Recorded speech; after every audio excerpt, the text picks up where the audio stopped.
think it's so important for people to remember that they're the creators of their lives instead of the victim of their lives, right? So the victim is saying, I'm feeling this way because that person or that circumstance, or I don't have any money, is causing me to feel this way. That's my relationship with money. What that really means is I'm using my lack to...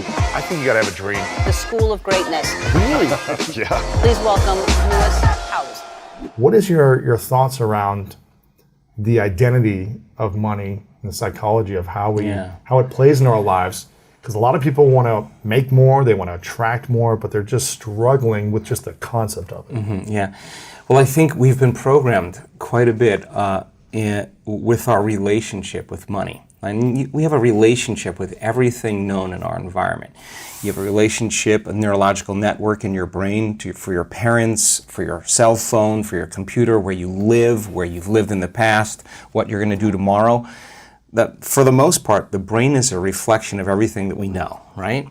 So along with that is our relationship with money. And I feel like I have a really good relationship with money because I work on having a really good relationship with everything in my life. Did you always have a good relationship with money? I think so. I think so. I've never really lived in lack. That just wasn't part of it. Even when I went to college and I had to take out student loans and stuff, I always figured out a way to always be a little bit ahead of the curve.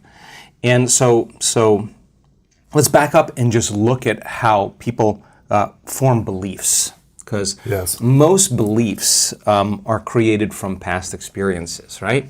So children, when they're in their early ages, their brainwaves are very slow. Like their brainwaves are in alpha when they're like 7 to 12. They're in theta when they're like 2 to 6 years old, and they're in delta like when they're newborn to 2 years old. And so these brainwave states are states that were really suggestible to information. So when we hear information, we believe it. And we accept it, we believe it, we surrender to it as if it's the truth without analyzing it, because there's no analytical facilities yet.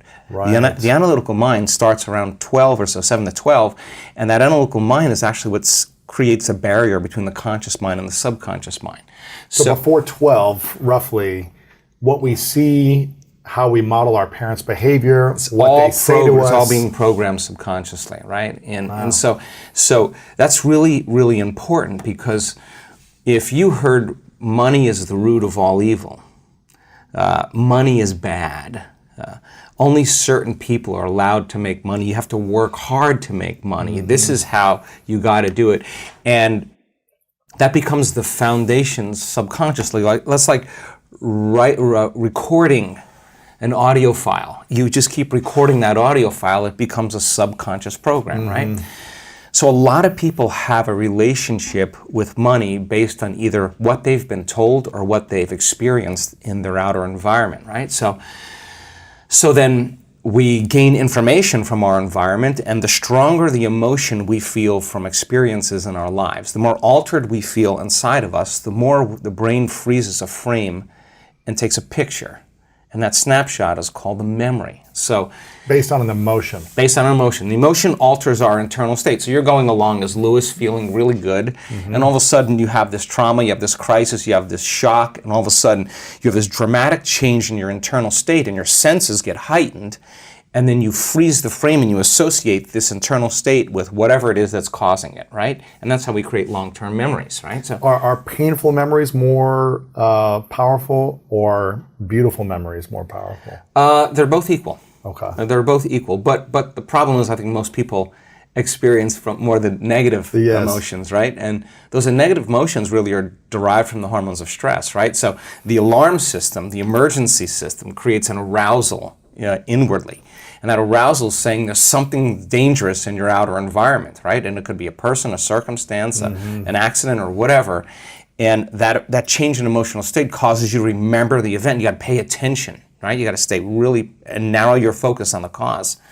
So think about people who have relationships with money, right, from the past. All beliefs are based on past experiences. So you have an experience where you lose money, you have an experience where money's taken away from you, you have an experience where you don't have enough, you're living in a place where there's not enough money, or a family that's not enough money.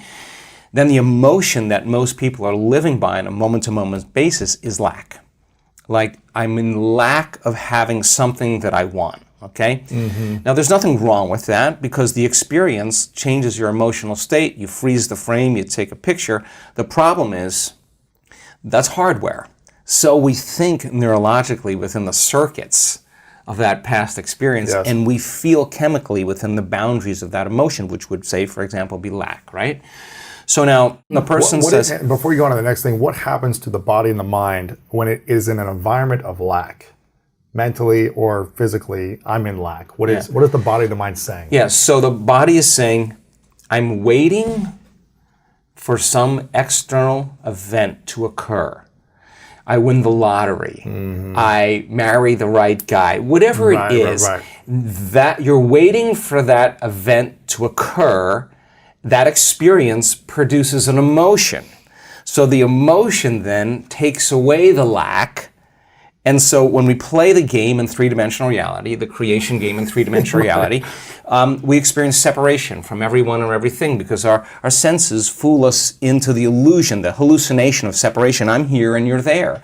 I'm here and the door is over there. So I'm aware that I'm here at one point of consciousness, and the door is over there, another point of consciousness. Okay, so in order for me to get from here to the door, I got to move my body and do something through space. I got to do something, and everything in this three-dimensional reality is going to take time and energy, right? So, okay, so then here's Lewis right here, and then he says, okay, I want this experience in my future, and your brain automatically predicts and projects how far in the future you think it's going to take. Maybe it's a year, 5 years, 10 years. 30 years. Oh my gosh. Right? Because that's what it's going to take to pay off that house, right? So now, one point of consciousness, I'm here. The other point of consciousness is where I'm placing my dream. So I'm separate from that experience. So then how do I get to that experience? In three-dimensional reality, you got to get up and you got to do something. You got to go to work. You got to drive to work. It takes energy. You got to fill your car with gas. You got to eat food. You got to work. All this stuff. You got to sleep. You got to recover if there's stress. And now people are, in a sense, waiting for the experience that's 10 years down the road or 30 years down the road to happen to take away the lack of them not having it. And unfortunately, many times when the experience finally occurs, they can't enjoy it because they're too exhausted, right?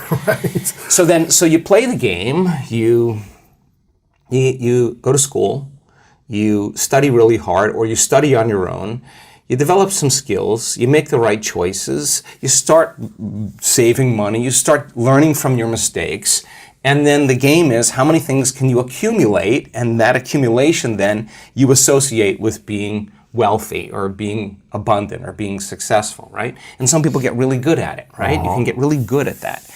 But for the most part, though, when we create from three-dimensional reality, we're creating from lack and separation. In other words, you're driving down the road and you see someone driving a car that all of a sudden you realize that you don't have. The moment you become aware that that person has that car and you don't have it, you're in lack of having it, right? So what the brain naturally does is it naturally creates you driving that car. And you have an image of yourself driving that car and you start identifying, wow, that would be a greater experience for me to have. The problem is the distance between the thought of what you want and the experience of actually happening for most people is the concept called time, right? Between cause and effect, right? So some people develop the ability to manage themselves and manage their life. They develop certain skills and they can pay for it and they can get it very quickly. The problem is when the novelty of that experience wears off, the car, and they're no longer identifying with that, and the feeling of emptiness and lack comes back. They need to find something else. They got to go and find something else. And so there's this game that goes on where you never have enough, right? And that's the lack game, right? So then if you think about people having the things they want in their life, when they create from lack and separation, it's the experience in three-dimensional reality that produces the emotion, and the emotion is saying, let's feel and experience this thing that you've been in lack and separation from, and that emotion then takes away the lack or separation. But you've worked really hard to get it, okay? Nothing wrong with that. Is there another way to do it? Yes. Okay, so the person who's living in lack is waiting for their wealth to feel abundant. They're waiting for their success to feel empowered. They're waiting for their healing to feel gratitude. They're waiting for their new relationship to feel love. They're waiting for their mystical experience to feel awe. That's the Newtonian model of reality, of cause and effect. Waiting for that event to happen to take away this separation or lack. Nothing wrong with it. It's the way most people create. But what we've discovered is actually something else. The moment you feel gratitude, your healing begins. The moment you feel worthy and abundant, you're generating wealth. The moment you're empowered, you are moving towards your success. The moment you're in love with yourself and you're in love with life, you'll create an equal. The moment you are in awe of life, you're going to have a mystical experience. And so that's causing an effect, right?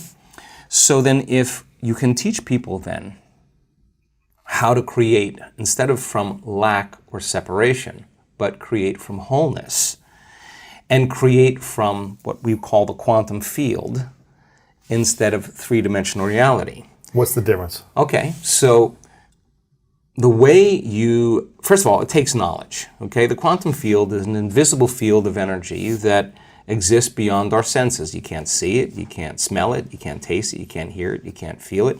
It exists beyond our experience of three-dimensional reality. Would this be in our mind's consciousness, or would this be in a different space? Okay, let's look at that. So the answer to the question is, how much of your waking day do you put your attention on matter, on the material world, and how much of your waking day are you aware of energy and frequency? For most people, they're unaware of the quantum field. And if you're unaware of it, it doesn't exist for you. Right. Just like you have a nose, but if you're unaware of it, it doesn't exist for you. The moment you become aware of it, it exists. Well, the quantum field, you could study all kinds of science, and they'll tell you there is this invisible field of frequency and energy that exists beyond the senses that tend to connect everything physical and material. In fact, everything physical and material is connected to this field, okay? So how do you get there, right? How do you get there? How do you get there? So we discovered that when you take all of your attention off your body and you are not paying attention to your emotions, your drives, your habits, if you could take all of your attention off of every element in your environment, your cell phone, your tablet, your computer, your car, your whatever it is, your bed, take your attention away from everything, every place that you live, where you sleep, or you work, and you're not thinking about time. You're not thinking about your schedule, where you need to be, or what happened yesterday. You can relax into the present moment. There tends to be a dramatic change in the way the brain functions when people do this properly. We call it getting beyond yourself, but in a sense, you're dissociating from your three-dimensional reality. Why? Because if you're thinking about anything in your three-dimensional reality, that's where your attention is and that's where your energy is, okay? So we kind of figured out this formula when people really become nobody, no one, no thing, nowhere, and no time. We're pretty much all of a sudden outside the constraints of the Newtonian world of got to do something to get an outcome.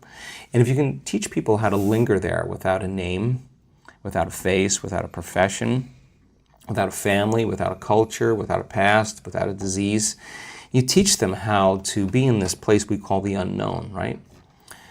And you teach them that from that place, that invisible field, is where everything material comes from. And if they could create coherence in their brain, you need a strong signal in the brain. The more coherent the brain, the more stronger the signal. What do you mean a strong signal? Okay, let's see how I could say this. When most people, when we look at brains in real time, and we're looking at people's how their mind is working. When you're under stress, okay, stress is created by not being able to predict something that's going to happen in your life. The perception that something's going to get worse, or you can't control something, right? So when that occurs, we switch on that primitive nervous system called the fight or flight nervous system, and the brain goes into this very alarmed state called high beta. That means pay attention to the outer world. There's danger out there. But if it's not a predator and it's traffic or your coworker or your ex, right. This is where it gets to be a problem because it becomes very maladaptive, right? So when we're in that state and the brain is in that aroused state, we try to control and predict everything. So every person, every object, everything, every place, even your body has a neurological network in your brain, right? So as the arousal happens, we start shifting our attention to all these elements, and like a lightning storm in the clouds, the brain starts firing very, very incoherently. And when the brain's incoherent, we're incoherent. It's so just that's not a strong signal. It's a static on the wire. That's disconnection. There is no signal. Right. So when we're in that state, we're always really looking for the worst case scenario of what's going to happen, because if you prepare for the worst, anything less happens, a better chance of survival, right? So in this kind of aroused state, as we shift our attention to each one of these elements that are known in our environment, the brain starts compartmentalizing and firing out of order, and that is what creates what's called autonomic dysregulation. That causes the brain and body to get really out of balance, right? So in that state, we're over-focused. You know, when you're stressed, you're over-focused on something. You can't stop thinking about it. Our research shows that when you do that, you actually make your brain worse, because you're analyzing your problems within some disturbing emotion, and that emotion is driving you further out of balance. You're actually knocking your brain and body out of balance by thought alone, and you're driving it into these more aroused states, right? For someone that's been living like that for decades, that's their base state. How do they even realize how to get out of that? They don't. Usually it takes crisis, right? It takes trauma. Extreme breakdown. Yeah, breakdown. A loss, a death, all of a that. Breakup, a divorce, a near bankruptcy, whatever it is, a disease, a diagnosis, whatever, something where you just can't go on business as usual. Now it's time to really start looking, right? They have to wake up then. Yeah. So let's get back to the concept of abundance here, because you need a strong signal in this field. Right. So then, if you can teach people to do the exact opposite, go from putting all of their attention on everything physical and material in the world of separation, and instead of narrowing their focus on something material, ask them to broaden their focus and put it on nothing. Now, I know that sounds kind of crazy, but when you put your attention on space and you divert your attention, the act of sensing without thinking actually starts to slow the brainwaves down. Not only slow it down, but all of a sudden cause the brain to start reintegrating, starts to synchronize, right? And so you see different compartments of the brain that were firing out of order start to resonate. They start to communicate. They're all of a sudden synchronizing, and what syncs in the brain kind of links in the brain. So when a person has their whole entire brain firing in rhythm, that's a very strong signal that you can send out into the field. So when that signal is strong in that position, what can you create from that space? Okay, but that's only one element. Okay.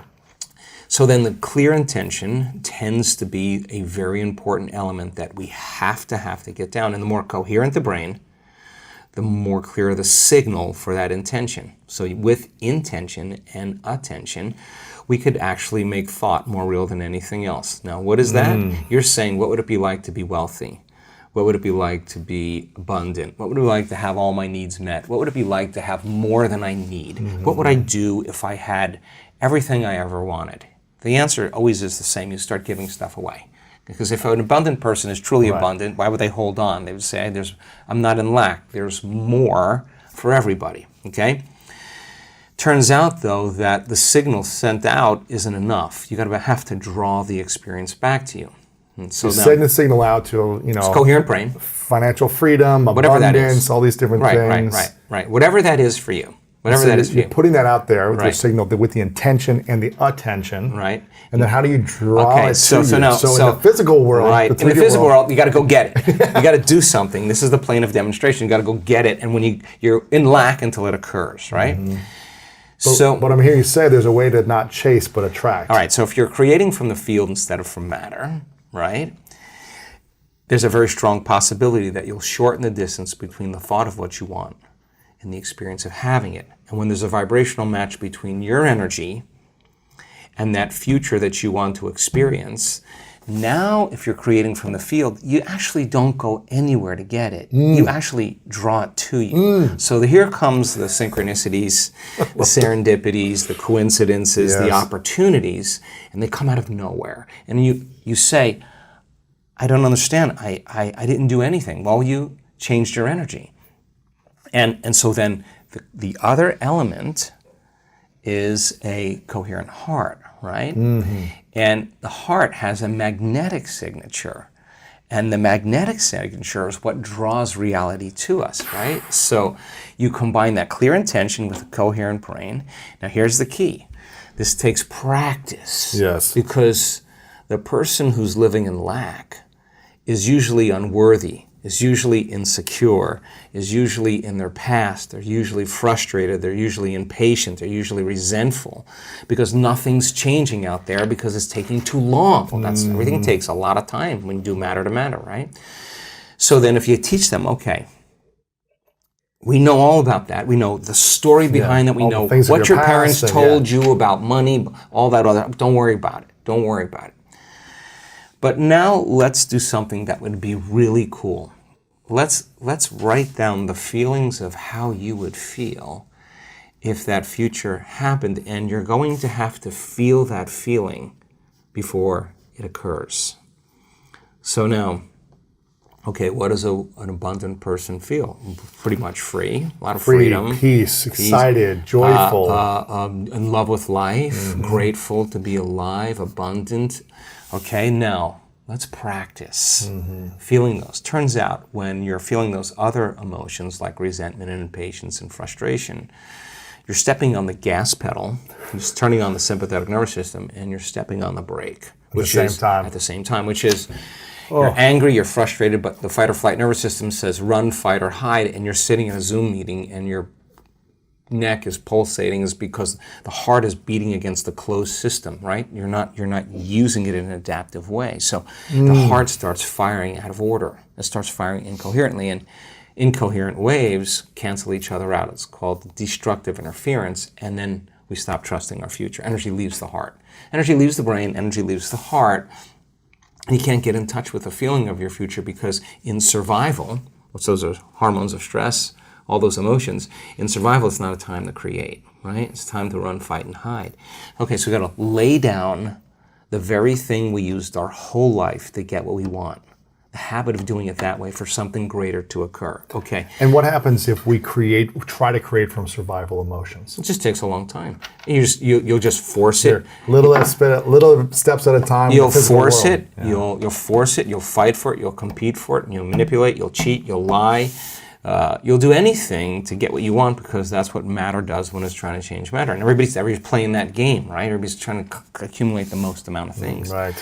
Okay, so that's what abundance means to certain people. Get as many things as you can. Okay, you want that?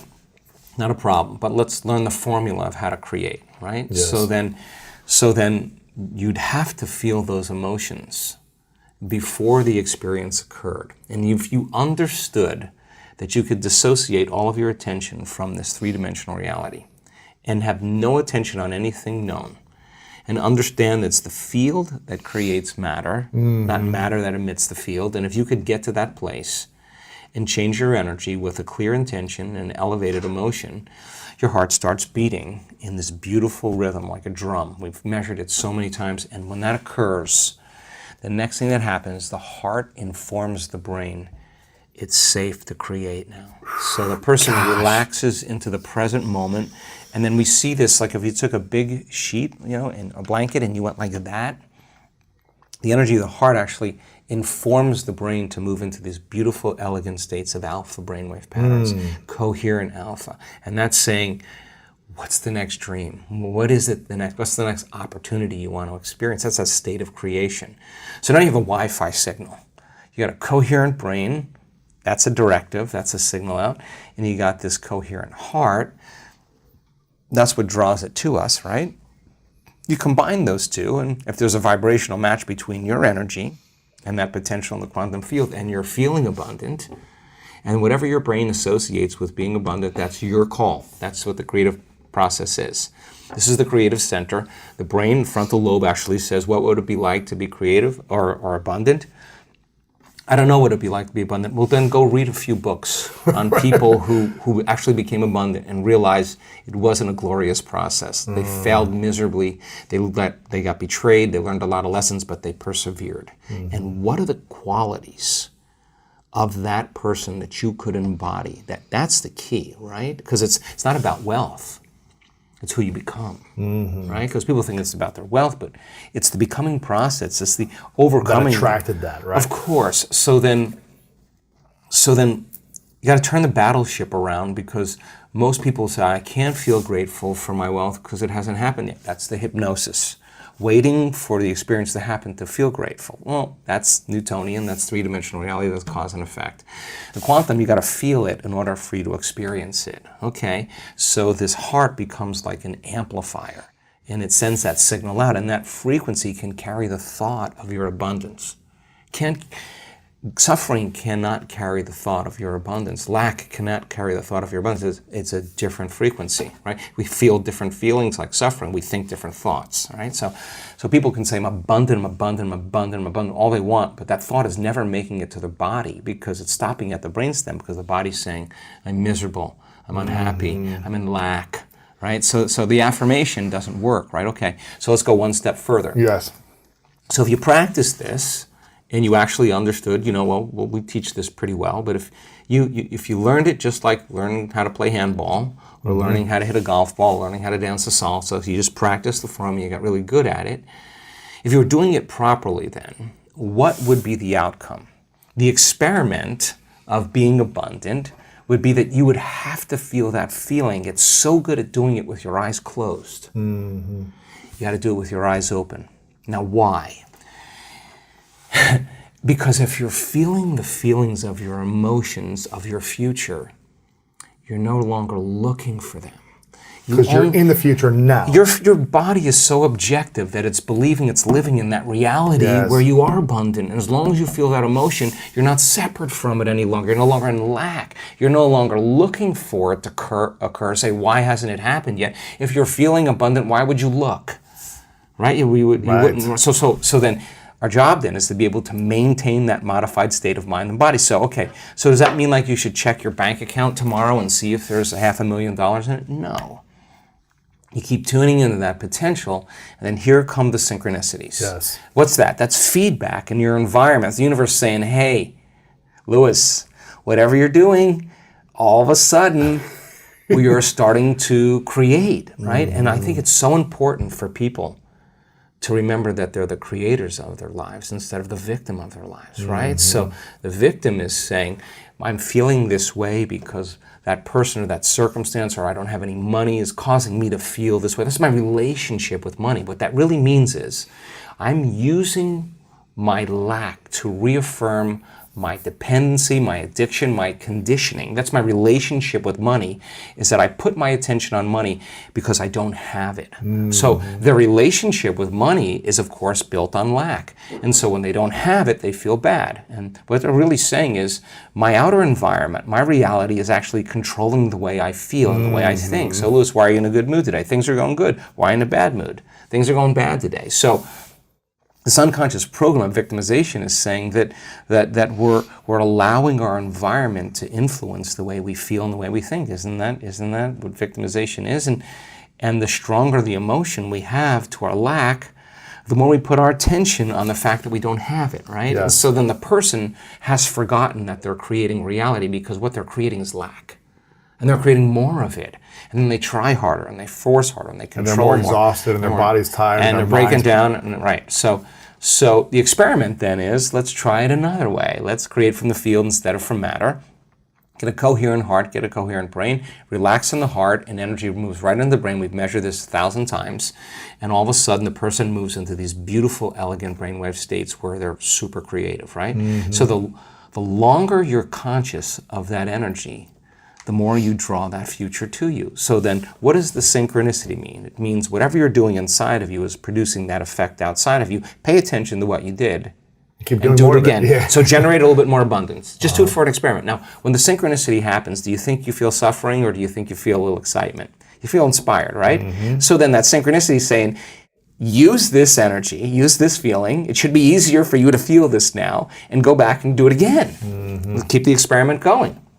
Then here comes the promotion. Here comes the email. Here comes the person you meet at the right time. Yes. Right? Whoa, we have something happening here, and then that becomes the momentum, right? So then, we generate abundance. That's how we do it. And the relationship... It doesn't just happen by accident, we generate it. We generate abundance, right? So then if you have an hour meditation where you're tuning into your abundant future, but then you're spending the other 15 hours a day in lack, don't expect anything to change. You defaulted. You're back to the old energy. And if you say it's that person or that circumstance or that bank account, I'm going to say you're back to the unconscious program of being a victim, right? So then let's go a step further. If your personality creates your personal reality, and it does, and your personality is made up of how you think, how you act, and how you feel, then the present personality who's listening to this podcast has created the present personal reality called their life. Nothing big there. Which means if you want to change your personal reality, you're going to have to change your personality. Right. Nothing changes in your life until you change, right? So then 95% of who we are is on autopilot, right? It's a programmed thoughts, hardwired thoughts, beliefs, perceptions, unconscious habits and behaviors, and really, really emotional responses that tend to be really knee-jerk and automatic, right? So if 95% of who we are is a set of unconscious programs, then the first step to change is becoming conscious of those unconscious thoughts. Now, people think when they sit down to do the work and make their change that they're doing something wrong. No, those thoughts have to come up. I'm not worthy, it's never going to work. But the person who's truly persevering towards their abundance realizes just because they have that thought doesn't mean it's true. They're curious on what's on the other side of that thought. Well, that's just a thought, right? And nerve cells that no longer fire together no longer wire together. So you keep moving past that thought, it has less and less power over you, right? Now you have power over it, or better yet, you're using your brain in the proper way instead of being a victim to your brain, right? If you complain about money, if you judge people who have it, if you rush when you're in lack, if you cheat when you don't have what you need, an abundant person doesn't do that. You got to look at that and say, I got to break these habits. Yes. Oh my God, if I truly want to be abundant, I can't act this way. Now here's the big one. If I truly want to be a new personality that's in a new personal reality, I can't take lack with me. I can't take unworthiness. I can't take the story that goes along with it with my parents or my grandparents or my ex or whatever.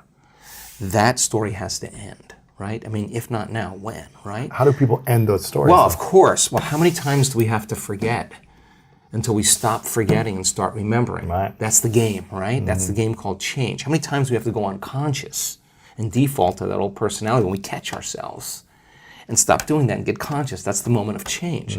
So the problem is that most people wake up in the morning and they think, let me think of my problems, right? The brain is a record of the past, right? So they think about their problems. They don't have enough money, and those problems are usually connected to certain people at certain places with certain objects and certain things. What didn't work out, or who Right. screwed me over. Or So the moment they wake up, the moment they remember those problems, they're thinking in the past. So now they're firing and wiring the memory. They're keeping the memory of the past alive in their mind. The problem is, every one of those memories has an emotion associated with it because we've experienced it. So when they feel the lack, when they feel the unhappiness, when they feel the anxiety, now the body's in the past. Thoughts being the language of the brain, feelings being the language of the body, how we think and how we feel creates our state of being. But the conditioning process starts because conditioning only needs a thought and a feeling, a memory or an image and an emotion, and a stimulus and a response, and you're conditioning your body to become the mind of that emotion. And now the memory's not in the brain. Now the memory's buried subconsciously in the body, and the body becomes the mind of that emotion. So the body is living in lack, and it's believing. The body is that through the nervous system, or is that through neurochemical, the cells, everything? So the body's so objective that it does not know the difference between the real life experience that's creating the lack and the emotion that you're creating by thought alone called lack. The body's believing it's living the same past experience every day. Why? Because the end product of an experience is an emotion. Oh, well, if your life is changing, but you're still feeling lack, don't expect anything to change. You won't even see it. You'll walk right past it. You're viewing your life through the lens of the past. Okay, so then the person realizes that all their friends are making money and they're doing stuff, and they're like, wow, I'm really feeling lack now. So then, when it no longer becomes about your abundance, and it becomes about your change, that's a valuable moment. When it's no longer about your healing, but it's about your change. I paid attention to a lot of people in the last couple of years tell their story. The people who heal in this work from cancers and all kinds of chronic health conditions and Parkinson's and strokes and paralysis and all kinds of things, rare genetic disorders. It never was about, when they've really got in the game, it was never about their healing. It was about, what do I need to change in order to heal?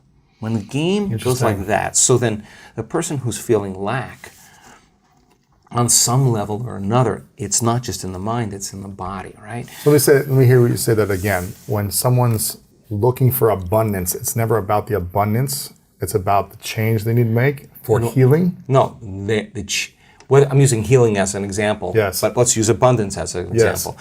When you understand that you cannot get abundant, when it's no longer about the game called abundance, it's about the game called change.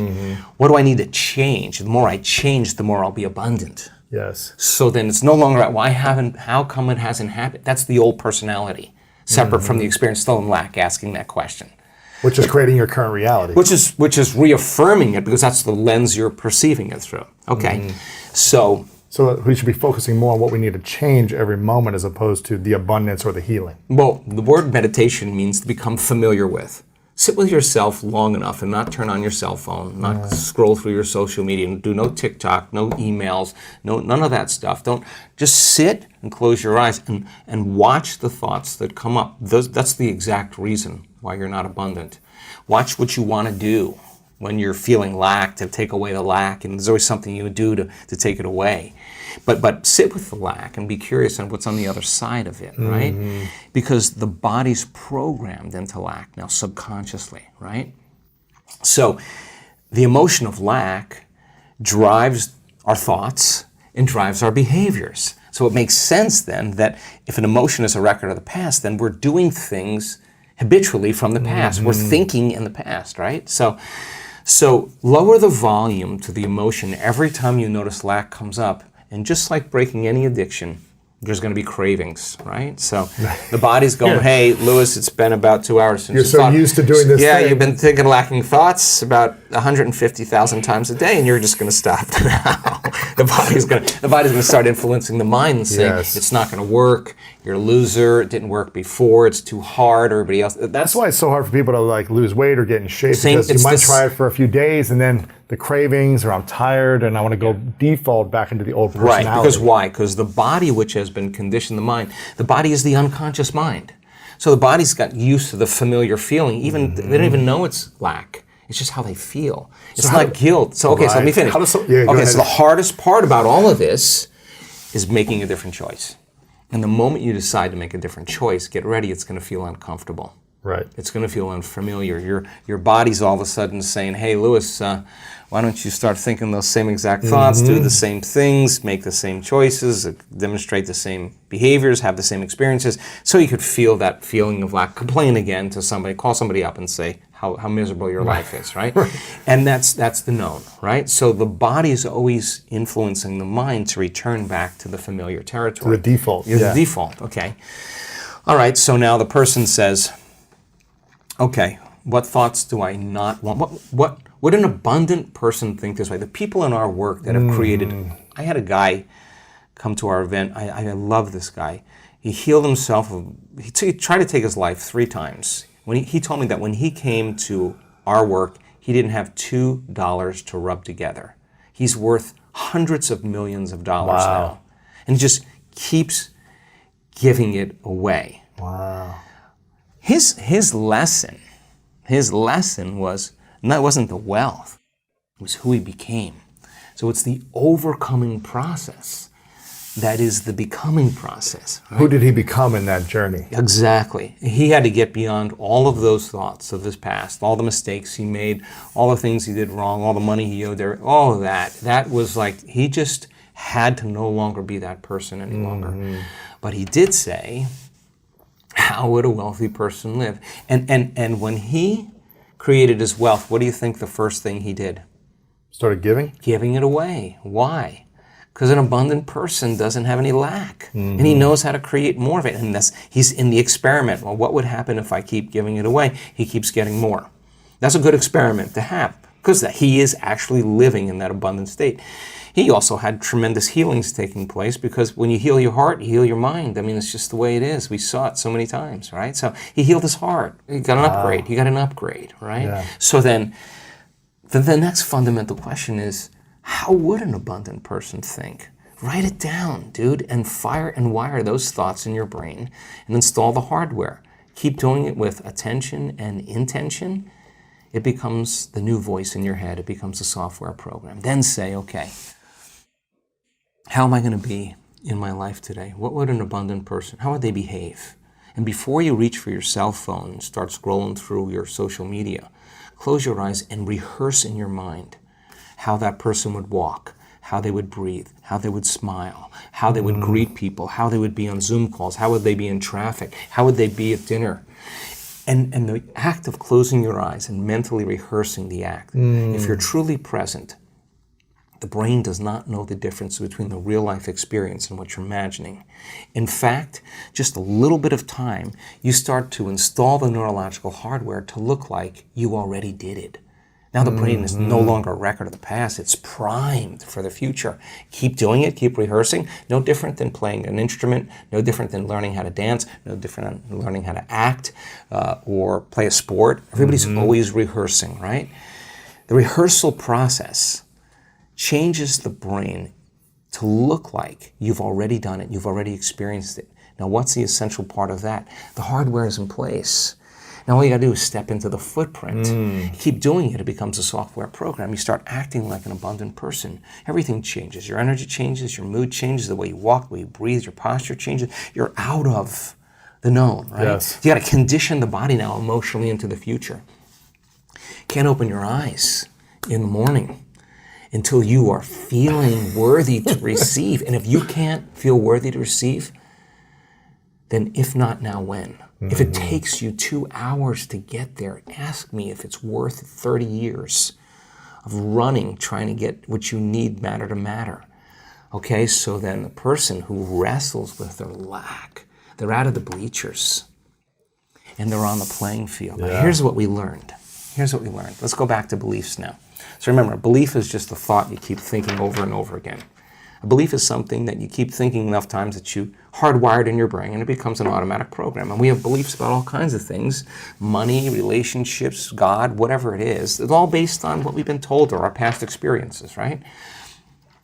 The boundaries of those beliefs are our emotions, right? So let's just say you got betrayed or somebody abused you or your father told you that money was bad and there's never enough of it or whatever. That's a story, okay? But somehow it left an impression on you. Remember that event very clearly, and that's kind of rooted in who you are, right? Okay, so that emotion then is the boundary of our belief, okay? So how you think and how you feel creates your state of being. If you take a thought and a feeling, a thought and a feeling, a thought and a feeling, a thought and a feeling, that's called an attitude. A series of good thoughts with a series of good feelings, you say, I have a good attitude today. You have a series of negative thoughts that are connected to a series of negative feelings. You say, I have a bad attitude today. So attitudes are just shortened states of being. Good attitude in the morning, bad attitude in the afternoon. If you take an attitude, and you keep those up, and you string attitudes together, you create what's called a belief. And a belief is just an extended state of being. So if you keep thinking the same thought, you keep hardwiring it in the brain, you keep feeling the same feeling, you keep conditioning in your body, the redundancy of that cycle over and over again conditions the body to subconsciously become the mind of that belief. And all beliefs are subconscious states of being. Okay. Take a belief, and you string them together, you form what's called a perception. And perceptions are just such extended states of being that we're unconscious. And so then we edit out reality. In fact, most people don't see things the way they are. They see things the way they are, right? And people are always filling in reality unconsciously based on their memory. They could be married to a person for 40 years and they don't see the person, they see the memory of the person, right? And there's research to prove this, okay? So how do we change a belief or perception about ourselves or our lives, okay? We've studied this. Okay, let's just say that lack is ingrained in there. You got the story, you lived on the streets, you lost everything, you got betrayed, your business partner took everything, took your wife, you got the story in the half, okay? Okay, you got to start telling a new story of the future, right? You got to believe in that future more than you have to believe in the past. So how do you do that? You only believe in the past when you feel the emotions of the past. The only time you're going to believe in the future is when you feel the emotions of the future, right? Okay? So in order for us to change a belief or perception about ourselves and our lives, we have to make a decision with such firm intention that the amplitude of that decision carries a level of energy that's greater than the hardwired programs in your brain and the emotional conditioning in your body. And your body literally has to respond to your mind.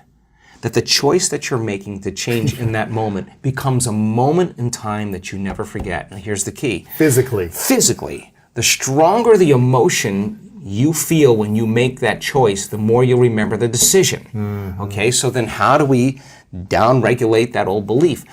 If the trauma created an emotional quotient of 6 or 7, then your decision to change your beliefs got to be a 9. Right. And you got to come out of your resting state, and that moment has to define you. You could say, I know exactly where I was, the time of day it was, who I was with, when I made my mind up to change, right? Because you created a long-term memory. Long-term memories are created from strong emotion, right? But if the amplitude of that emotion is greater than the betrayal, boom, the body starts responding to the mind, and you're actually giving your body a taste of the future emotionally. So you brand your... What's possible. No, your body's actually getting the taste of that future event. It's experiencing the future now. Now, exactly. Big explosion in the quantum field. Big explosion. So the side effect of that is if you combine that clear intention with that elevated emotion, you're basically remembering your future, and it looks no different than remembering your past. Think neurologically within the circuits of that memory and feel within the emotions of that new belief and watch your life begin to change, because nothing changes in our life that we change. And when we change our energy, we change our life. So now the experiment all of a sudden is no longer based on it being hard or trying or wishing or wanting or hoping. That's what we do when we're in lack or separation. It's about change. So then when we finally realize, in order for us to become abundant, we have to overcome the old personality. And that's 95% of who we are, right? Yes. So then the side effect of the beginning of this process is a lot of discomfort. It is a lot of discomfort because you're stepping outside the known into the unknown, and now you can't predict. It's scary. No, you'd rather hold on to your lack. The pain, the suffering. Rather tell the story of that. At least it makes you feel something that's familiar. When you step outside and you're saying, I'm not going to complain about money any longer. I'm not going to complain about I don't have any. I'm not going to judge other people who do. I'm not going to say I can't. I'm not worthy. It's never going to work. All those things got to go. I'm not going to feel lack. I'm not going to feel unworthy. I'm not going to feel separation. I'm not going to feel resentment. These are the things that are keeping my reality the same. Now it's no longer about abundance, it's about who you become. So the overcoming process becomes the becoming process. And so many people come to this work, they want abundance, they want healing, they want a new relationship, they want a new career, they want the mystical, but really they want wholeness. And they want healing, they want peace. They want wholeness. Because they feel unwhole. Well, when you're in lack or you're in separation, you're not whole. Imagine feeling so much wholeness that's impossible to want. That's what we're working on with people. Then you can really enjoy a sunset. Then you can really enjoy a meal. Then you can really enjoy your friends. Then you can. I talk to people that are very abundant. I mean, in the billions abundant, and so many of them say we are in misery. Because they're not whole. We're in agony because they can't enjoy life anymore. That's what they want. I mean, People want abundance to be able to enjoy life. They want to be able to do whatever they want with whoever they want, as many times as they want, wherever they want. That's freedom, right? Or people want abundance. The sponsoring thought is really they want freedom, right? Or whatever their sponsoring thought would be, right? So then creating from the field instead of from matter, to shorten the distance between cause and effect, requires that clear intention with that elevated emotion, coherent brain and coherent heart. Tune into that energy and feel it with your brain and your heart. I mean, we have plenty of ways to do that. Examine your personality and examine your personal reality. Change your personality, change your personal reality. Don't make it be about abundance. Make it about becoming abundant by overcoming the person who's not abundant. The person who heals themselves from a health condition, who's no longer thinking the same way, no longer acting the same way, no longer feeling the same way. You ask them where that disease is when they stand on the stage in front of 1,500 people or 3,000 people, and that's a 4-minute mile. Everybody's leaning in. That's truth right on the stage. They say, where is that? Where is the disease? Oh, it lives in the old person. Wow. I'm somebody else. That's not even a story. That's not even who I am any longer. So, lo and behold, when we do our research, and people do this, in 7 days of going all in, at the end of 7 days, their body looks like, genetically, with all the metabolites, that they're literally in a different environment. You know, here's the weird part. They're in a ballroom. Right. There's not a lot happening in a ballroom. Right. What's happening in a ballroom? I've been to thousands of ballrooms. Yeah. But the environment somehow looks like they're living in a very prosperous, very healthy, very loving, nurturing, very whole environment. Why? Because they were signaling genes ahead of the environment. And if the environment signals the gene, okay, that's epigenetics. The end product of the experience in the environment is an emotion. If you feel the emotion before the experience, you're signaling the gene ahead of the environment. And genes make proteins. And proteins are responsible for the structure and the function of your body. Look at Jack, by the way. I like that. Look at that muscle over here. The expression of proteins is the expression of life. So you actually become abundant. You actually become that person. And people who are truly abundant have no problem with losing things. I was going to ask you next was, let's say you make $1 million in your business, but then you invested a lot in the stock market or whatever, and then half of it goes away overnight. Who doesn't have that happen? Right. Every abundant person has that happen. Right. And their response is minimal. So what should people be thinking when they lose a lot of money or they lose something? Don't lose the lesson. You may lose the money, but don't lose the lesson. Should people feel this emotional attachment to the money loss? No, why? Or just Why? say, What is money? I mean, what is that? What people really want. It's like people say to me, oh, I have this great idea for this new business and I need money. And I say, you don't need money. You need opportunity. You need opportunity. You better tune in to some opportunities, right? So it's the framing of how limited we think that we have to get things through money. It just is not the way it is. Yeah. So the fundamental importance about all of this is I really don't care if people want to be abundant. I don't care if they want to heal. I don't care if they want to have a mystical. I don't care what, want to travel the world. It doesn't matter to me. I just want them to be in the experiment. The experiment of actually trying it out. Yes. And seeing, God, if I really change my energy, well, could I actually have an effect that's produced in my life? And if I'm waiting for the event to occur, I'm back to the illusion of separation and lack. Waiting for it to happen to take it away. If I'm truly a creator.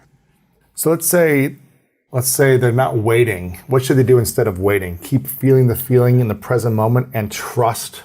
Look, right? if you're waiting, you're not creating. I mean, that's just the way it is. So wake up every day. How bad do you want it? How bad do you want your dream? It's so much easier to forget that vision than to remember it, right? So if you're going to remember it, you got to keep it alive in your mind. How do you keep it alive in your mind? You disconnect from your environment. You close your eyes. You play music in the background. You sit your body down, and it's got to pee, and it's got to eat, and it's got to. Well, you just sit down for a few minutes, like training a dog. Like stay. When I say it's time to get up, we get up. Don't be thinking about what's going to happen in your day. You already know what's going to happen. Don't think what happened yesterday. You already know that. Get in the present moment and say, who do I want to be when I open my eyes?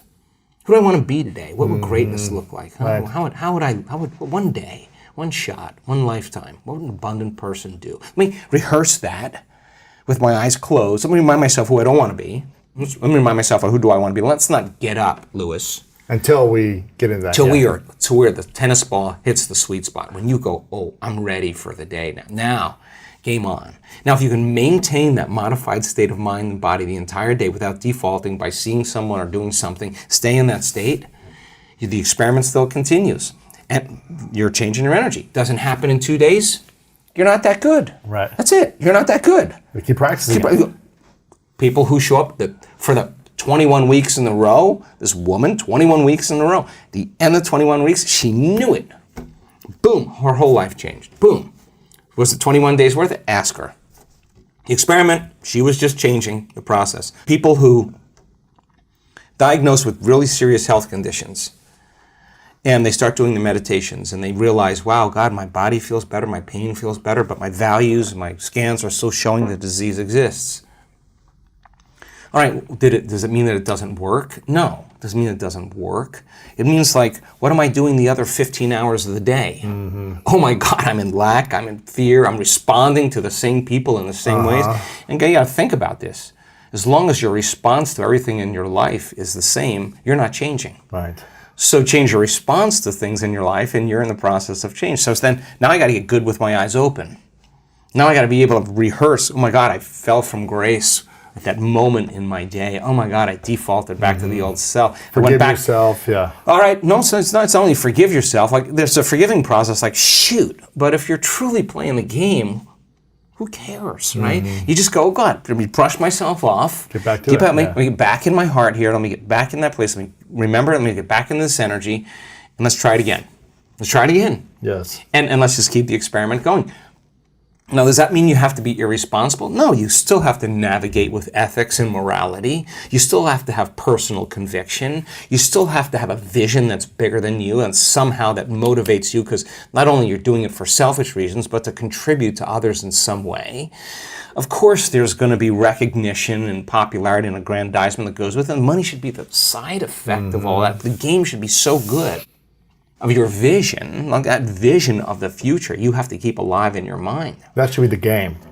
The ones that can keep that vision of the future in their mind now. Exactly. And have a personality. Even if your reality is falling apart. Right.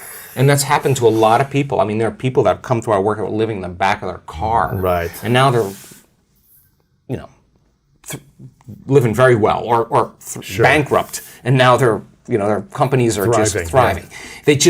They just never stopped believing in themselves, because if you believe in yourself, it means you have to believe in possibility. And if you believe in possibility, you're going to have to believe in yourself. And so something really cool happens when you do this that I just discovered recently, just watching people at our week-long events, because you got to go all in. You got to go all in. And it's 7 days, and it's a lot, and it's super intense, and there's times where you don't want to show up because I'm pushing people across the river of change.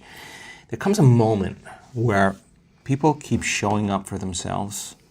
They keep showing up for themselves in spite of the weather, in spite of their foot hurting, in spite of their bad dream, in spite of the whatever, their fight with or whoever. They keep showing up. They get really worthy to receive. They feel really worthy, like, I am worthy to receive this gift. And the universe only gives us what we think we're worthy of receiving, right? So we got to get to that point, because so many people who are in lack somehow don't feel worthy, right? So the abundance then becomes the sign that you finally become worthy. And for the soul, it's not about the abundance. It's about mastering your worthiness. And the reflection is the things that you accumulate. What's the strategy to start believing we're worthy of receiving now? Fill your brain with as much knowledge as possible. And listen, my dad used to say this to me all the time. He'd say, wait a second. Just sit down with me here. If anybody else can do it, you could do it also. Well, let's just start there. So how did these people do it? Like, let's look at what they did. Right. All right, let's study. This is a school of greatness. Let's study greatness. What is greatness? Like an uncompromising will, invincibility, lead with their heart, adapt and make changes, let go of the past, give life, live it fully and completely, and embrace it and enjoy it. I don't know, whatever, you get to write the script. Yeah. And you tell the story of your future instead of telling the story of your past. Watch what happens. Gosh. So how do should we be speaking to others about our future, or should we be more keeping that to our mind and our bodies and kind of speaking it to ourselves? What happens when you say, I'm going to do this and I'm going to do this and this is my future? Does that actually hurt us? Question. Yeah, so I really don't leak it out. I never leak it out, because if I'm working on something, I hold it, right? I don't want to, when I know it's going to happen, that's when I'll say, hey, you guys, you're not going to believe this, right? So it's more to yourself. Right. Listen, you know when you're changing? When you stop talking about it. That's when you know you're changing, because you're out of the bleachers and you're on the playing field. Look, so many people come to our work, Lewis, and they say, I always believed that this was possible. All this information, it seems I've seen people heal themselves, people create well. I get it. I just didn't believe it would work for me. Oh, it's a big moment. It's a big moment. Now you are on the game. You're in the playing field. You're out of the bleachers. Like we had people stand on the stage. Someone stand on the stage this weekend in Denver. Just said, "My God, I really believe that this would work. I just didn't believe I could heal. I really didn't believe it. I really didn't believe." She was a physician. Is a physician. I really didn't believe I could heal. Now, is it about the healing anymore? It's about overcoming the belief. And every day, she's got to make that decision with such firm intention that the amplitude of that decision is causing her body to respond to her mind. And that's the moment she's rewriting the belief. And if she doesn't feel like it, don't expect anything to occur in your life. You got to come out of your resting state. You got to make that choice. What do you, for all the people that go to your events, and just in life, one of the biggest challenges people have is the consistency of doing these things. Yeah. It's hard to actually go and try it once. No, but here's the deal. Here's the deal. Yeah. Let's just say you're in the experiment, and now that belief is right in your face. I guarantee you that discomfort from that belief being right in your face is going to get you out of bed in the morning, and you're going to face off with it. There's an innate capacity that we have as human beings to want to overcome our limitations. It's in there, right? So the community that we have that does this work, they're not like, oh God, I gotta go create today. That's not their game. The magic is so good. They show up because they don't want the magic to end. To go away, yeah. They're not doing it as a have to please God, do the right thing, be spiritual. None of that. It's not an obligation. It's something that they actually look forward to doing, because the experiment in their life is creating all these wonderful opportunities. And there's plenty of people in our work that started new businesses that are jamming. They're jamming. And they would never be victim to those circumstances, right? They just wouldn't let those circumstances define them, right? Yes. What defined them was the vision of the future. And that vision they had to keep alive, and the emotion was the energy that drove them right to it. If you enjoyed that interview, then I know you'll love what we have coming up right now. There was a researcher out of Yale University that in the 1940s that was studying electromagnetic fields around living organisms. And in the 1940s at Yale University, nobody was doing this, and he was a vitalist. He wanted to understand the unseen fields around living organisms. So he started studying eggs, all kinds of eggs. Chicken eggs, swallow eggs, reptile eggs, snake eggs, salamander eggs, there's all kinds of eggs. And he was using a magnetometer, and what he found was, 100% of the time, no matter what egg he measured, the positive charge was always at the head, and the negative charge was always at the tail. Well, if you have positive charge on one end and negative charge on the other end, you got an external electromagnetic field called the magnetic field. That's a magnet, right? What happens with human beings is every thought has a frequency. Every thought produces a chemical. So if you keep obsessing about your lack of finances, your lack of time, your lack of energy, lack, and those thoughts. I don't have this. I need this. What are the chemicals you're feeding your body. You're taking thought. It's producing a frequency, and that frequency in the form of chemistry is storing that thought emotionally right in your second center. You feel guilty, you feel unhappy. The moment you feel unhappy, then you generate more thoughts equal to that feeling, which makes more chemicals, and you keep taking energy from the brain and storing it in the body. If you react to people in your life and you feel anger, frustration, whether it's traffic, the news, whatever it is, parents, whatever, you're drawing from this field, this electromagnetic field, you're tapping that resource and you're making chemistry out of it and the field shrinks. So now, by doing that and living in survival, the body no longer is a magnet. So now you have very little energy in the brain. In fact, 5% of the energy is in the brain and 95% is stored in the body. Now the body's been conditioned emotionally. So a lot of energy in the body, very little in the brain. So in our work, do we want energy to be in the brain? We want to move energy back up to the brain. So what does that do when we move the energy from the body to the brain or the heart? Well, this is a great thing because once it makes it here, it's going up, right? So we do these different meditations and these different techniques to draw that energy right up to the top of the head. Now, when this energy shakes loose and it starts to move, the sympathetic nervous system switches on. And instead of releasing energy out like you're being chased by a predator or you're having an orgasm, that same energy is going up into the brain and the brain switches on and it goes into these very high frequencies called gamma brainwave patterns. Now the person has an arousal, but the arousal isn't fear. Not an orgasm. Well, in the brain. An orgasm of the mind. Yeah, exactly. It's energy that's being released into the brain. And you can only describe it as ecstasy or bliss. So the energy of guilt that was stored from thinking and feeling in the same way releases and it travels up to the brain and is going back. And when it reaches the brain, what happens?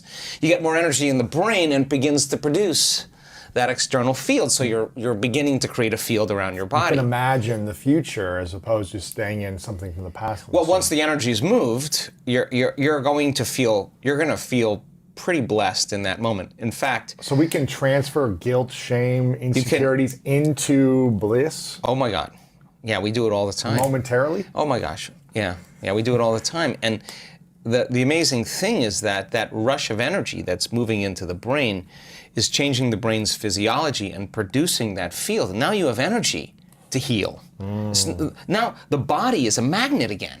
And it's as the energy moves up the spinal cord and it starts passing through those spinal nerves, and there's a lot of dynamics going on the body, that energy that was once stored in that one of those energy centers that's released is energy to heal, energy to create a new future. You're replenishing your field, and now the body becomes more of a magnet instead of an inert piece of metal with no charge, right? So the person then who's reacting to whatever person or circumstance in their life, the stronger the emotion that they feel towards politics, towards the traffic, towards their girlfriend, social towards their media, ex, whatever, the more they're paying attention to it. But where you place your attention is where you place your energy.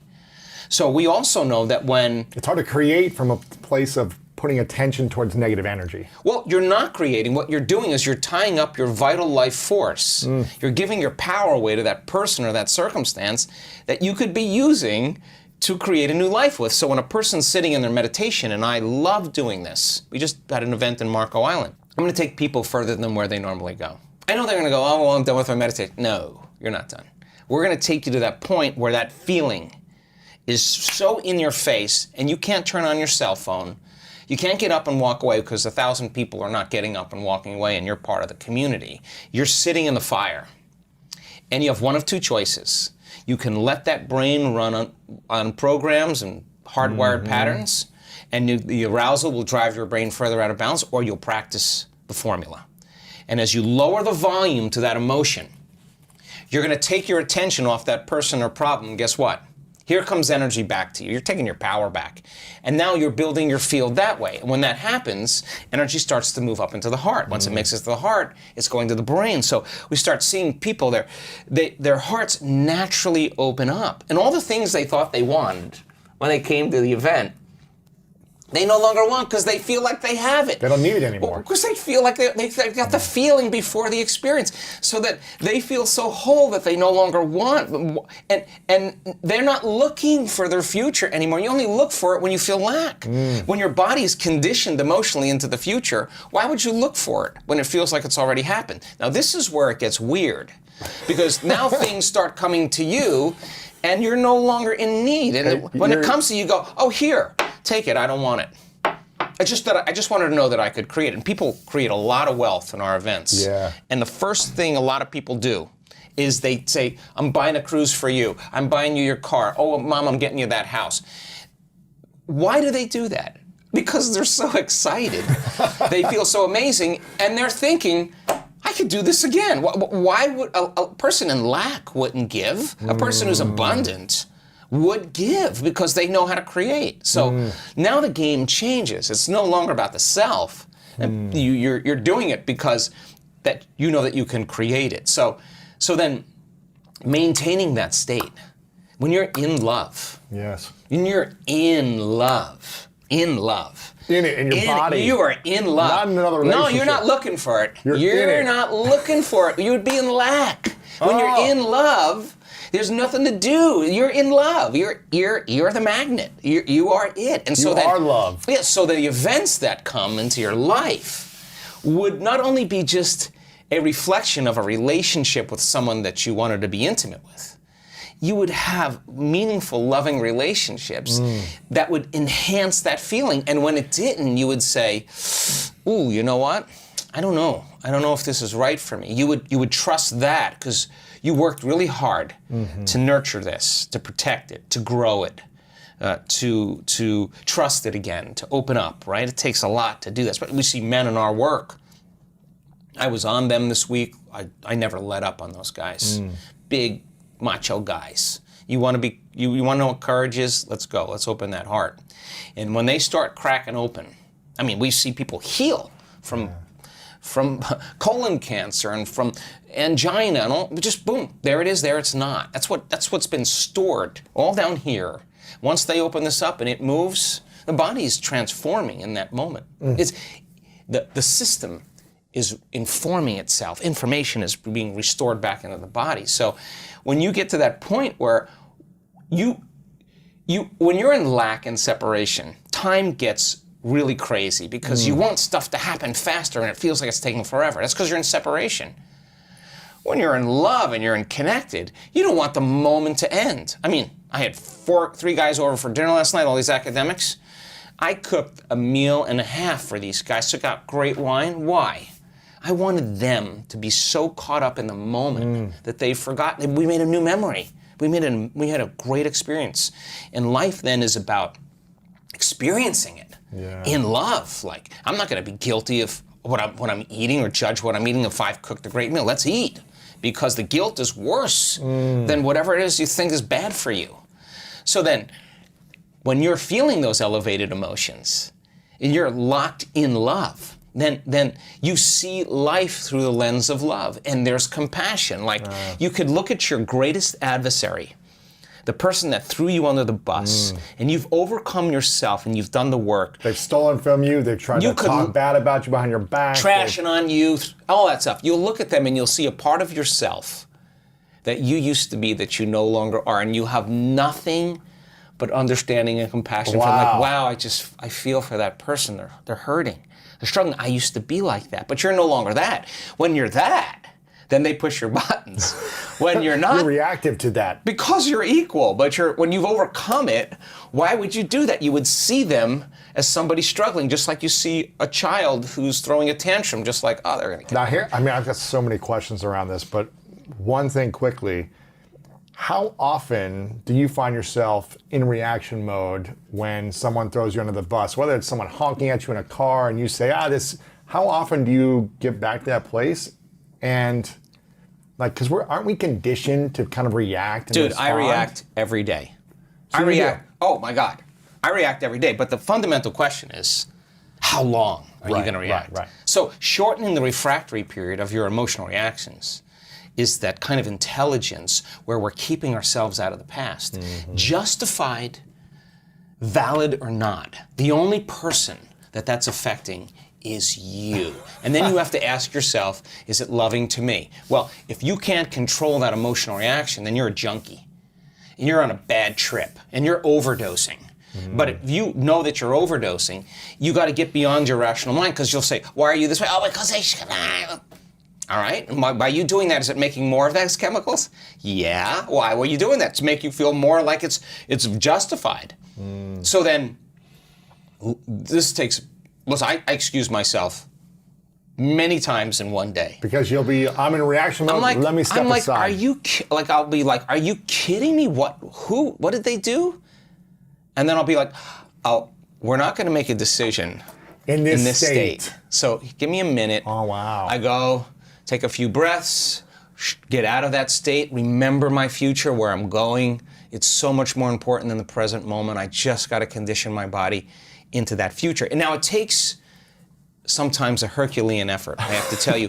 You can ask my staff. I'll be in there 15, 20, 30 minutes. Sometimes I'll say it took me an hour. But to get back to a peaceful state. In the expanse of all eternity, if I don't overcome that emotion, then I'm in my past, and that's karma, because that emotion's going to drive my behaviors and thoughts, and I'm going to be predictable. My past is going to look, my future's going to look a lot like my past. So if I'm soulfully on the journey, then what matters the most is being able to learn the skill of self-regulation. So in our events, when we see people that can do brain and heart coherence, they know the formula. When I look at their brain scans and I'm like, Lewis, great brain. Hey, I see you can hold that heart coherence for 45 minutes. Great. Now let's put you on a pole at 55 feet in the air. Let's get a heart rate monitor on you, and let's see what you're going to do up there. Do you want to be able to self-regulate there? Because if you can there, it's not like I'm trying to give you an adrenaline rush. Actually, I'm trying to do the opposite. I want you to settle your brain and body back down, go against thousands of years of programming like fear, and teach your body in that moment how to regulate. I guarantee you, if you go a little further than what you did and you stay conscious, instead of throwing in a program and rushing through it and trying to get it over with, you start breathing, you start getting back in your heart, you start getting centered, you work against those chemicals, I guarantee you when you walk into your life, you're gonna, the moment you see something doing, you're gonna catch on right away. You're gonna catch yourself. Now that saves you a lot of energy and a lot of time, because if you're able to change it then instead of 4 hours later, where you're just gone, or you've already reacted. Yeah, and you've done things you say I should have never done that. I should have never said that. That's what those emotions do, because those emotions make us really primitive. Really primitive. If you rewind the tape 10 years ago, information was the thing that stimulated thought, stimulated new ideas, and as we learn new things, we make new connections in our brains. So as we begin to add new stitches into that three-dimensional tapestry in our mind, we're beginning to cause our mind to function in new ways. But the key then is to apply it, to personalize it, to do something with it. And 10 years ago, when I got in front of an audience and talked about the application, nobody wanted to step outside that philosophical, theoretical, intellectual realm, right? Because doing something means you're going to have to change something about yourself. Painful. Yeah, you're going to get uncomfortable, right? And I think we're in an age of information, and in an age of information, ignorance is a choice. And because of technology, we have access to so much content, and information creates awareness. And awareness is consciousness, and you can't have consciousness without energy. They work together. So there's an energetic change, I think, that's taking place in the world right now, where people are so informed that old models, old paradigms are beginning to break down, whether it's the medical model, or the religious model, the educational model, journalism, the economy, politics. It's all beginning to come to the surface, because something else has to come out. And I think that one of the things that people are realizing is that you don't have to be a Buddhist monk to do this, or a nun with 40 years of devotion. You just got to understand the formula. And just like any skill or anything you learn, you got to go from thinking to doing to being. You got to take knowledge, you create the experience, and if you keep doing it over and over again, you start getting a skill, or you start getting wise about how to do it. And you know that you know how to do it. Well, in the last 10 years, we have assembled a scientific team, and let's see if you can really make significant brain changes. I don't want those changes to just be in your mind. I want them to be in your brain. I want to be able to see before and after pictures to say that person has a significant change after a traumatic brain injury or anxiety or depression or a cyclic mood disorder or a stroke. We want to see that there's been significant change. At the same time, let's measure your brain in real time and let's look to see what that transformation process looks like. And in the discovery, Lewis, of that process, we gained so much knowledge about what that transformational process looks like. In other words, I can tell you without a doubt that if you're analyzing your life right now within some disturbing emotion, that 100% of the time you're going to make your brain worse. If you think about your life, if you're stuck in an emotion, like you're frustrated, you're angry, you're fearful, resentful, and you're thinking within that emotional state. In other words, you can't think greater than how you feel. That means then you were thinking in the past because those emotions are a record or residue of the past. So we see people in the process of change that are analyzing in duality or polarity. That kind of drives the brain into higher states of arousal and further away from true change. So we've done thousands and thousands and thousands of brain scans, and we now know that there's a formula to create greater brain coherence, greater brain efficiency, to make your brain work better. And when your brain works better, you work better. At the same time, it requires a clear intention and an elevated emotion to begin to change your energy and to change your life. And nobody changes until they change their energy, right? So then how do you get a person out of resentment, frustration, into joy and freedom why would they feel grateful or joyful or free if the experience hasn't happened? So most people are spending the majority of their life waiting for something out there to take away their emptiness or pain or the resentment in here. Well, if they're waiting their whole life in separation or lack, then and we create reality, then the lack is driving certain thoughts, which is creating more separation and more lack. So teaching people then to begin to condition their body emotionally before the evidence takes place in their life is breaking a significant habit, right? Yes. So instead of living by cause and effect, now we're beginning to cause and effect. So the moment you start feeling whole and grateful, we now know your healing will begin at that moment. Yes. The moment you start feeling worthy and abundant, your wealth is coming. You're generating a certain amount of energy, a certain amount of wealth. And so how does someone feel worthy though if they've always been told they're not worth it? Yeah, well, so or that's the story they tell themselves. Yeah. Like, I'm not worth it because Yeah. she didn't say yes when I asked her on a date. Right. Because he broke up with me, because I got fired, because my parents left me. How am I worth it when there's so much evidence or story around a negative thing? Let's stop telling the story of your past and let's start telling the story of your future. And people who aren't defined by a vision of the future, for the most part, are left with memories of the past. Your brain is a record of the past. It's an artifact of everything you've learned and experienced to this moment. So most people wake up in the morning and they start thinking about their problems. Yeah. And those problems are memories that are tattooed in the brain that are associated to certain people and things at certain times and places. So the person wakes up, clean slate, they start thinking about the problems they're thinking in the past. If you believe your thoughts have something to do with your destiny, well, there's a possibility that your past is going to be your future. Every one of those problems has an emotion associated with it. So then the moment you start recalling the problem, you start feeling unhappy. Now your body's in the past because thoughts are the language of the brain and feelings are the language of the body. And how you think and how you feel creates a state of being. So people reaffirm their identity based on the past, right? And it turns out that the redundancy of doing that, conditioning only requires an image and an emotion. And most people are unconsciously conditioning their body into the familiar past, into the known.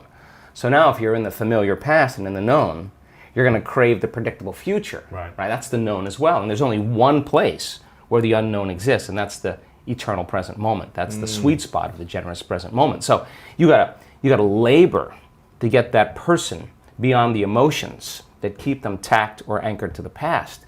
And yes, it takes an effort to do that, but if you keep working with the formula, you'll reach that elegant moment where there's a liberation of energy. And now your body, as the unconscious mind, The objective mind is not believing it's living in the same past experience 24 hours a day, because you're liberating the body from that emotional state. So you ask a person, why are you so unhappy? Why are you so frustrated? Why are you so resentful? The moment you ask that, their brain is going to associate that emotion to a past event. To a memory. To a memory. Yeah. That's because they have nothing to look forward to in their future. So if you're not being defined by a vision of the future, it just means to me that you're more in love with your past than you are with the future. So how do you teach people to believe in a future that they can't see or experience with their senses yet, but they've thought about enough times in their mind that their brain is literally changed to look like the event has already occurred? The latest research in neuroscience says that's absolutely possible. We know that. And how do you teach a person to select a new possibility in their future and begin to emotionally embrace that future before it's made manifest to such a degree that their body, as their unconscious mind, is believing it's living in that future reality in the present moment, and they're signaling new genes in new ways ahead of the environment. Now, till their body begins to change to look like the event has already occurred. We've proven that that's possible. Now think about this. So the more you think about your desired future, the joy, the gratitude, the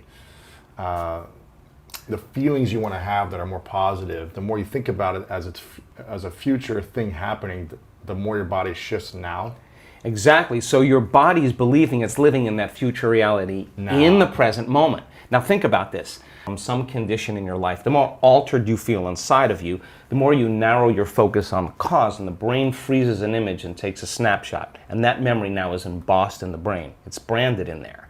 So then people think neurologically within the circuits of those past experiences, and they feel chemically within the boundaries of those emotions. And the stronger the betrayal, the stronger the trauma, the more the body's living in the past, right? Crazy. So how do you reverse that? So now, if you truly got passionate about a future, we've all done this. You get a wild idea in your mind and you start holding on to that vision and you're preoccupied with it. All of a sudden, the thought in your mind becomes the experience, and you start feeling the energy of the future. Yeah. Now, the stronger the emotion you feel from that vision, the more you're going to pay attention to the picture in your mind, and now you're remembering your future. And vice versa, the stronger you pay attention to the feeling of the past, pain, you're going to create the pain in this moment. Exactly. So it requires a coherent brain, and we now know that there's a formula for that, and we've got beautiful research to show that people can do it. They just have to practice. And it requires a coherent heart, because resentment, frustration, impatience creates a very incoherent heart. Yeah. And when that heart becomes incoherent, you stop trusting yourself. There's no energy there. You stop trusting in your future. Wow. So then, if there's physical evidence in your brain and body, physical evidence to look like the event has already occurred, it's quite possible you'll be thinking neurologically within the circuits of your future, and you'll begin to feel chemically within the boundaries of that emotion of your future. And how you think and how you feel is your state of being. And now your state of being is living in the future instead of the past. Now, the moment you disconnect from the emotion of your future because of traffic or some coworker or your ex or whatever people come up with, now you're back to the energy of your past. And now you're going to start looking for it, analyzing, why hasn't it happened? Well, if you're feeling the emotion of your future, why would you look for it? Because you would feel like it already happened, and that is the place where the magic happens. So then you can't just do this, get up, and then return back to your old state of being. You got to maintain that modified state of mind and body. When life practice. happens? Well, let me finish. If I punch you in the face right now, how do you maintain? Well, of course. I mean, we all take blows in our lives, and we all react emotionally. But the question is, how long are you going to react? Right. So then, if you can't mediate and regulate your emotional reactions, and those emotions linger for days, that's a years mood. for some people. Mood, and then months, temperament, years, personality trait. So then the person's personality is literally based on the past. But they don't know that because they're doing it over and over again. It becomes a subconscious program. So now, if it requires a coherent brain and a coherent heart, then we have to train people how to self-regulate. So we've done thousands and thousands of measurements. We've partnered with the Heart Math Institute to teach people how to create and sustain heart coherence. How do we do it? Well, Besides going to your workshop, what's the simplified version? I'm sure it takes more time than... Well, it really doesn't. It really doesn't. It just requires getting still, closing your eyes, putting your attention on your heart, changing your breath so that you move into the present moment. And when you slow your breathing down, you slow your brainwaves down. When you slow your brainwaves down, now you're accessing your autonomic nervous system. So then you train a person how to open their heart and feel an elevated emotion. And it takes a little practice. And just like a flower that takes time to bloom, it takes a little bit of time. But if you work in trading the resentment, the frustration, or the impatience for gratitude, appreciation, and thankfulness, and you keep at it, there'll come a moment where that system switches on, and now you're feeling grateful for no reason at all. Now, that's not a bad thing, because gratitude, the emotional signature of gratitude, means something's happening to you, something has happened to you, you're receiving something, or you just received something. So your body then, when you're feeling gratitude, is in the perfect state of receiving. So then that means then you'll accept, believe, and surrender to the thoughts equal to the emotional state of gratitude. If you're living in resentment, you're living in fear, you're living in impatience, you could say, I'm healthy, I'm healthy, I'm healthy, I'm wealthy, I'm wealthy, and with all you want, and that thought's going to stop right at the brainstem and never make its way to the body, because the body's not feeling it, or because why? Because you're feeling resentment, and that thought that thought is not consistent with the emotion of resentment. Resentment has a different set of thoughts, right? In other words, once you start opening your heart, it begins to move into coherence. It begins to produce a measurable magnetic field up to 3 meters wide. Now that's frequency, that's energy. And all that energy, that frequency, carries information, carries an intent. So then when you're feeling gratitude and your heart is open, you're broadcasting energy into the field. Now, frequency. A frequency. You lay the intent of the thought of your health or your wealth. That frequency can carry the thought of your wealth. It can carry the thought of your health. If you're suffering, suffering does not carry, that energy does not carry the thought of your wealth. It carries a different set of thoughts. So then we're teaching people how to self-regulate, because if you're going to believe in that future that you're imagining with all of your heart, it better be open and activated. Right. And you better know how to self-regulate. And you have to know the moment you disconnect from the energy of your future because of some circumstance in your life and you lose that feeling, if you're practicing it on a daily basis with your eyes closed, then the next level is to be able to open your eyes and do it right in the moment and be able to self-regulate and change the frustration from some experience in your life back to the energy of your future. Now, that requires great awareness and great effort. But if you have a community of people that are practicing this on a daily basis and they're connected to their future, because that's where their mind is, they begin to want the future more than the emotions of the past. So we've done enough measurements now, Louis, to know that we can teach people how to do that, and we have evidence that people can sustain it for 45 minutes to an hour. It's a skill now. They know that they know how to do it. So now they have brain coherence and heart coherence. Well, once the heart begins to become orderly and coherent, it acts as an amplifier and it drives energy to the brain. So now the brain is getting more energy once the heart is open, and then you're thinking a different set of thoughts. And those thoughts produce different chemicals for you to feel more of that. And here comes nitric oxide from oxytocin, and then all of a sudden your heart literally starts to swell. It literally begins to open up, and there's more energy going there, and now you're coming from a different level of mind. What is the most important thing in your life? And that could be your family, that could be your hobbies, that could be certain causes. And if that's more important than money, you should go for it. And I can teach many ways to invite money in after you find what you do.